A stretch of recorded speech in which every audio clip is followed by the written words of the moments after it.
ನಾನೀಗ ಸಿದ್ದರಾಮಯ್ಯ ಅವರು ಹೇಳುವಂಥದ್ದು ಅಂದರೆ ಈಗಾಗಲೇ ಏನು ತನಿಖೆ ಆಗ್ತಾ ಇದೆ, ನನಗೆ ಕ್ಲೀನ್ ಚಿಟ್ ಸಿಗ್ತದೆ, ನಾನು ಯಾವುದೇ ತಪ್ಪು ಮಾಡಿಲ್ಲ, ಹೊರ ಬರ್ತೇನೆ ಅನ್ನೋ ವಿಶ್ವಾಸವನ್ನು ವ್ಯಕ್ತಪಡಿಸ್ತಾರೆ.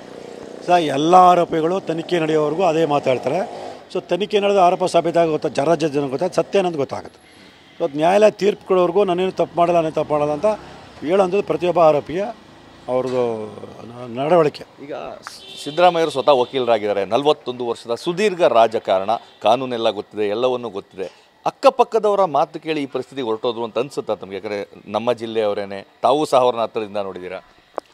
ಸರ್ ಅದ್ರ ಬಗ್ಗೆ ನಾನು ಹೇಳೋಕ್ಕಾಗಲ್ಲ ಸರ್. ಅವರು ಯಾವ ಒಂದು ಇದ್ರ ಮೇಲೆ ಅವರು ಈ ಥರ ತೀರ್ಮಾನಗಳು ತಗೊಳ್ತಿದ್ರೆ, ಈ ರೀತಿಗಳು ಮಾತಾಡ್ತಾಯಿದ್ರೆ, ಈ ರೀತಿ ವರ್ತನೆಗಳು ತೋರಿಸ್ತಾರೆ, ನಂಗೆ ಅರ್ಥ ಆಗ್ತಿಲ್ಲ. ಅಲ್ಲ, ತಾವು ಸಾಮಾಜಿಕ ಜಾಲತಾಣದಲ್ಲಿ ಅವಾಗ ಆಕ್ರೋಶ ವ್ಯಕ್ತಪಡಿಸ್ತೀರಾ, ಇಂತಹ ಜನಗಳಿಂದ ಸಿದ್ದರಾಮಯ್ಯ ಹಿಂಗಾದ್ರು ಅಂತೇಳಿ.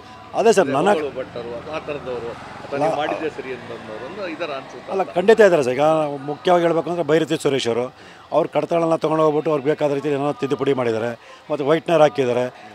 ಅವರು ಅದಾದನ್ನ ಇದು ಮಾಡೋಕ್ಕೋಸ್ಕರ ಲಕ್ಷ್ಮಣ್ ಅವರು ಸರ್ಕಾರಿ ಕಚೇರಿಗೆ ಹೋಗ್ಬಿಟ್ಟು ಆ ಮೂಲ ಕಡತದಲ್ಲಿ ತಗೊಂಡು ನಿಜವಾದ ದಾಖಲೆನ ತೆಗೆದು ಬೇರೆ ದಾಖಲೆನ ಸೇರಿಸಿ ಅಂತ ನಂಗೆ ಅನುಮಾನ ಬಂದಿದೆ.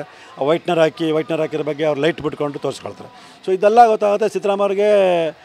ಅವ್ರಿಗಿಂತ ಹೆಚ್ಚಾಗಿ ಅವ್ರ ಸುತ್ತಮುತ್ತ ಏನಿದೆ ಅವ್ರನ್ನ ಈ ದಿಗ್ಬಂಧನಕ್ಕೆ ಒಳಪಡಿಸೋಂಥ ರಾಜ್ಯ ಜನಕ್ಕೆ ಈಗಾಗಲೇ ಗೊತ್ತಾಗಿದೆ.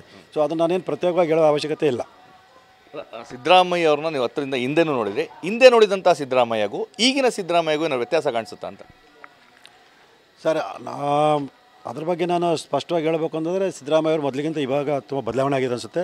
ಅವ್ರಿಗೆ ಅಧಿಕಾರ ವ್ಯಾಮೋಹ ತುಂಬ ಮತ್ತು ಹಣದ ವ್ಯಾಮೋಹನೂ ಕೂಡ ಅವ್ರಿಗೆ ಇತ್ತೀಚೆಗೆ ಬಂದಿದೆ ಅಂತ ಗೊತ್ತಾಗ್ತಾಯಿದೆ. ಈ ಕಾರಣದಿಂದಲೇ ಅವರು ಈಗ ಈ ಪ್ರಕರಣದಲ್ಲಿ ಸಿಗಾಕೊಂಡಿದ್ದಾರೆ. ಇಲ್ಲಿ ಮೊದಲು ಬೇರೆಯವ್ರಿಗೆ ಆರೋಪಗಳ ಬಗ್ಗೆ ಅಷ್ಟಿದಾಗ ಮಾತಾಡ್ತಿದ್ದರು.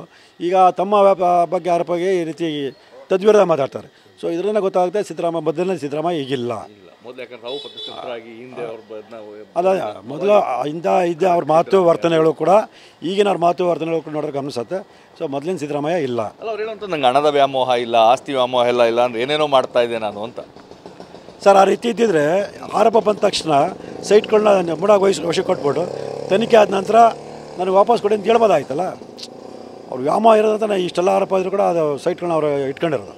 ಒಂದು ವೇಳೆ ನೀವೇ ಆರೋಪ ಬಂದಂಥ ಸಂದರ್ಭದಲ್ಲಿ ಆ ಸೈಟನ್ನುಗಳನ್ನು ವಾಪಸ್ ಕೊಟ್ಬಿಟ್ಟು ಅದ್ರ ಬಗ್ಗೆ ತನಿಖೆ ಅಥವಾ ಪಾರದರ್ಶಕ ತನಿಖೆ ಹೋಗಿದ್ರೆ ಇಂಥ ಸ್ಥಿತಿಗೆ ಬರ್ತಾ ಇರಲಿಲ್ವ ಅಂತ?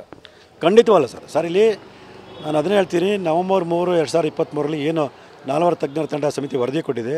ಆ ವರದಿ ಮೇಲೆ ಕ್ರಮ ತಗೊಂಡು ಅಲ್ಲಿ ಏನು ಹೇಳಿದರೆ ಸ್ಪಷ್ಟವಾಗಿ 50-51 ನಿವೇಶನ ಕೊಡೋದು ನಿಯಮ ಬಾಹಿರ ಅಂತ ಹೇಳಿದರೆ ಅದನ್ನು ಪರಿಗಣಿಸಿ ನನ್ನ ಹೆಂಡತಿ ಪಡೆದರೂ ಕೂಡ ನಿಯಮ ಬಾಹಿರ ಆಗಿದೆ, ನನಗೆ ಇದು ಗಮನಕ್ಕೆ ಬಂದಿರಲಿಲ್ಲ, ಏನೋ ಇದಾಗಿದೆ, ಅದಕ್ಕೆ ನಾವು ವಾಪಸ್ ಕೊಡ್ತೀವಿ ಅಂತ ಹೇಳಿಬಿಟ್ಟಿದ್ರೆ ಅವ್ರಿಗೆ ಏನು ಸಿದ್ದರಾಮಯ್ಯ 40 ವರ್ಷದ ರಾಜಕೀಯ ಇತಿಹಾಸ ಆಯಿತು. ಆ ಇತಿಹಾಸಕ್ಕಿಂತ ಇವತ್ತು ಇದು ಇನ್ನೂ ಮೌಲ್ಯ ಜಾಸ್ತಿ ಆಗ್ತದೆ ನಾನು ಹೇಳ್ತೀನಿ. ಆದರೆ ಅದನ್ನು ಬಿಟ್ಬಿಟ್ಟು ಅವರು ತಮ್ಮ ತಪ್ಪನ್ನು ಅಪರಾಧ ಕೃತ್ಯಗಳನ್ನ ಸಮರ್ಥನೆ ಮಾಡ್ಕೊಂಡು ಹೋಗ್ತದಲ್ಲ, ಇದು ಅವ್ರ ವ್ಯಕ್ತಿತ್ವವನ್ನು ತುಂಬ ಕುಗ್ಸ್ತಾ ಇದೆ. ಸೊ ಇದು ಅವ್ರಿಗೆ ಯಾಕೆ ಅರಿವಾಗ್ತಲ್ಲ ನಂಗೆ ಗೊತ್ತಿಲ್ಲ.